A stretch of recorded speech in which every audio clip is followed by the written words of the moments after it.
Is the quote-unquote welcome home culture in hip-hop a necessary act of restoring a black man to his community, such as Max B, or have we inadvertently turned incarceration into a required rite of passage for street credibility? Man, I think the whole street credibility thing is, someone's going mad. I think it's overrated. No, for sure. You know, and you know what street credibility, how much of that can you actually turn into monetary gain, if you will? You know, when I think about somebody like Kendrick, who, you know, he talks about gangbanging, but, you know, he's never really been someone who talked about his involvement with criminal activity. You know, this kid doesn't drink or do drugs, talks about therapy, and he's the biggest rapper in the world. You know, okay, Max B, I'm just going to keep it real. I don't know any Max B songs. I knew he was locked up. I knew he did one. I knew about this diss song that he did against Jim Jones maybe about 15, 20 years ago. However long he's, you know, I don't care. where he dissed his liquor brand. And that was the only thing I really know about Max B. You know, he comes home. I understand your family and your community and maybe some people that you had involvement with being happy to see you, you know, because I know of that sort of thing. But like to make it seem like Max B is getting the key to the city and all this other stuff, like I don't even see that. I think it's overblown, and I see where Mike is coming from because sometimes we don't have the same enthusiasm for people who are out here doing the work every day. That's the point within right the community. That's the point. You know, and I think that's where he was coming from. It's not that we don't have love for the people who, you know, have been incarcerated, some of them unjustly, some of them very justly. Let's just be clear. Every black person who is going to jail is not, you know, Stephen Biko, not the DJ, but, you know, where he got his inspiration from. And I just think there is sometimes what we put a focus on, like when Meech came home and it was like, yeah, the streets are back. And it's like, no, Meech is just a broke ass former drug dealer. And like, you know, there are people who are happy to see him. I'm sure his children and his, you know, and his family and people he grew up with. Yes, they're happy to see him and I'm happy for them.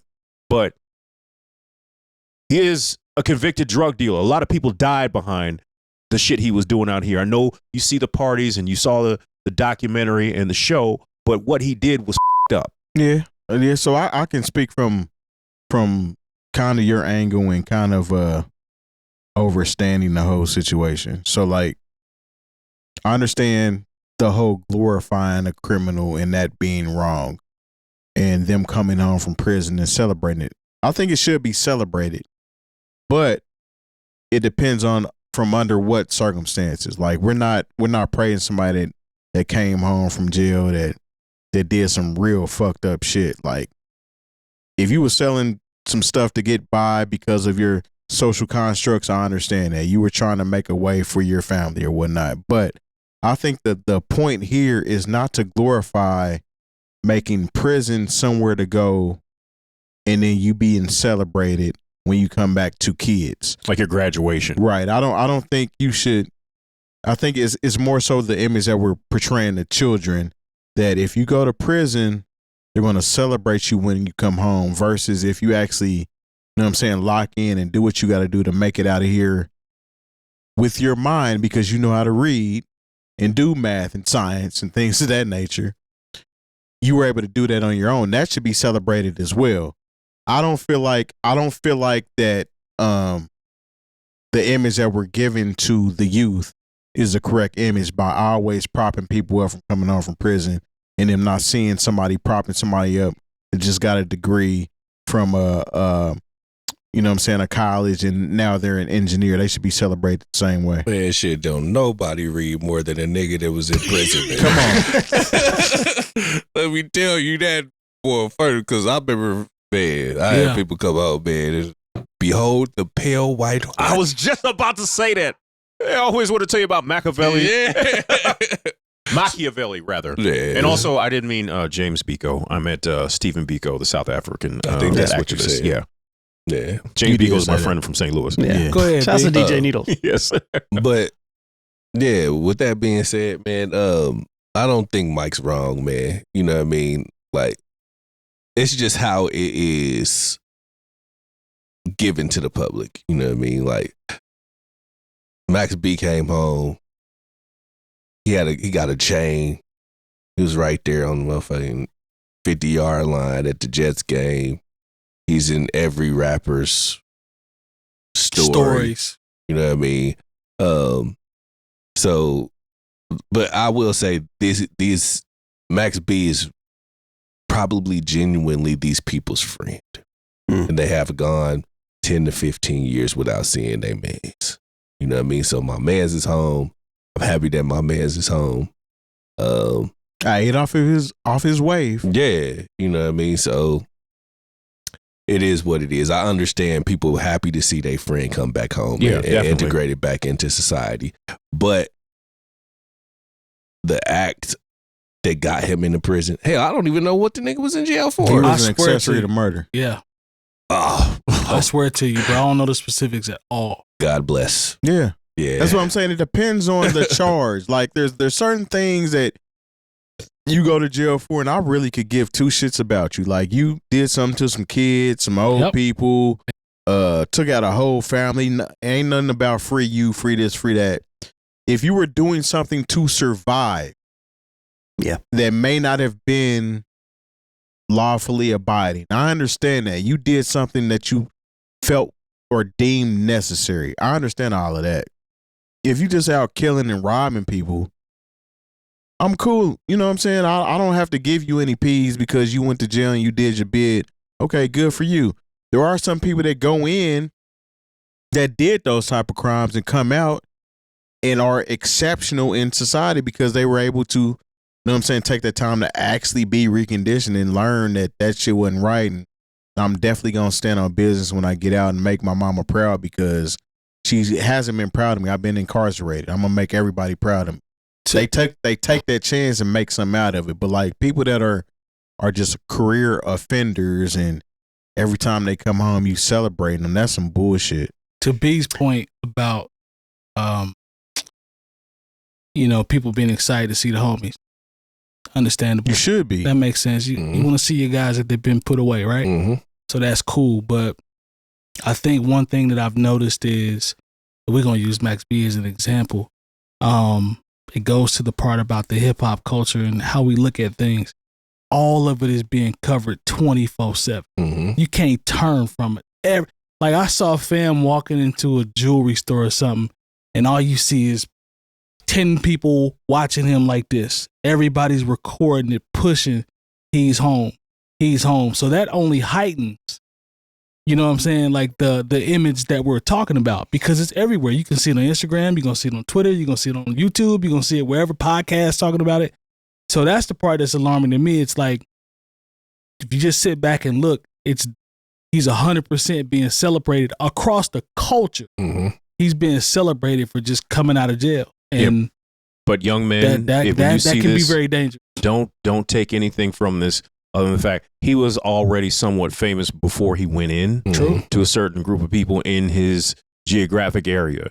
Like, this is not going to happen for you. You're going to come home. It's going to be hard for you to get a job. Nobody's going to have anything. Nobody set anything aside for you. There's not going to be a party. You're not going to the football game. You're just going to be, a felon coming home and having to deal with, you might still be on papers. Like, they're going to make it hard for you. That's why, a lot of times for a particular situation, the recidivism rate is so very high. Hell, if you make it out. Yes. That part. And as my man Lone always says, nobody cares. Because, hell, it's easy to get in trouble in there, and they continue to keep your ass. Yeah, I mean, if we look at it from the perspective that prison is supposed to be a something that rehabilitates the inmate, which, I mean, to Jay's point, like, we don't look at people that go in jail as people that can be rehabilitated. If we did, then we would make it a lot easier for when people did go in when they got out to reacclimate them to society. Right. So there is that piece there to where you could say, yes, maybe it is a good thing to celebrate somebody who did make it through that maybe if they were quote unquote rehabilitated for whatever they went in for, feel like you have to hold space for people in that particular way if that's what the time was for. You know, you serve your time, you're supposed to come out and do that. But at the same time, like, yeah, I don't know if it's something that I would be like if I go to jail for something and then like I come out like I don't want to party, man. Like when did We'll remember that. like I don't want to party, man. Like I'm just saying. what's my boy name from No Limit? Hell, See Mac. murder. Mac. There's so many people. Yeah. Mac, right? You go to Max. So Yeah, many don't do people. that. Don't do that. You go Mystical? to Max. No, don't do that. Don't do that. Nah, keep that nigga. Yeah, keep, exactly. yeah, I ain't He's worried about just that. Yeah, he Mr. is. Nasty man. It's how you gonna have a song called Pussy Crook when you only stop. Yeah, But it's not we this. don't need that. Yeah. But Mac is the prime example. I see Mac's stories and follow him on Instagram. Fam out here he playing guitar. He got his own studio. He playing keys. He's trying to work on new music, staying out the way. Yeah. No Limit tour No Limit versus Cash Money. Like, that's somebody that you come home and be like, he's doing what he's supposed to do. Yeah. Mhm. You For see what I'm sure. saying? But nobody's glorifying that. I don't Yeah. see people following Mac around. You see what I'm saying? Yeah. Well, it's different though. This is kind of the same kind of conversation we had about De La Soul and Mac Rolling didn't do Stone. that shit. Though. in Rolling Stone. Like, yeah, Mac was Got caught up. he got caught up in some stuff. And you can say the same thing, honestly, fair. for C Murder. That's yeah, fair. and then Mac is not the same type of artist that was coming up when Max B was. Max B is being celebrated now because the artists that he was coming up with at that time were Had a- successful. Had a wave. So now that they were successful when he was coming up, they're paying him back. Mm. So I understand all of that. I like that. Everybody's I not like going to that. be in that position to pay you back or to get you right when you get out of jail. And I think that's more so where I'm speaking on is kids that might see this and think that, if I go to jail, it's the same as if I go to college. When I get out, they're going to hold me down. It's not the same thing. You know what I'm saying? You went to jail and you messed up a whole bunch of shit based on penitentiary changes. Now, if you did something and you were in survival mode, again, I understand that avenue. But if you just out here just doing stuff to be doing it and you're a career criminal because you want to be a career criminal, then when you come home, you're only going to be home for a couple months anyway. So what's the point of having a party for you? Morgan Freeman. Oh, yeah. Shawshank Redemption. I think that's a good place to stop that. That's a bar right there. Hell, That's my real. uncle You just broke got that out of down. jail a couple weeks ago. I ain't celebrate that nigga. I still ain't talked to that boy. He's like, where my bag? And I It'd see be, you out there it'd be doing like, big you was going to things. take me to get a couple sweaters. And they ain't take you nowhere, man. Sit your old ass down in that basement. Nah, man. You should have took your ass to jail no way. Man, you 60. Damn. You got a went to jail boyfriend at in 60. there. That's bad. Yep, Lone, I think that's a good place to stop. Yeah, it was fun, everybody. It's bad business. That's bad business right there. All right, man.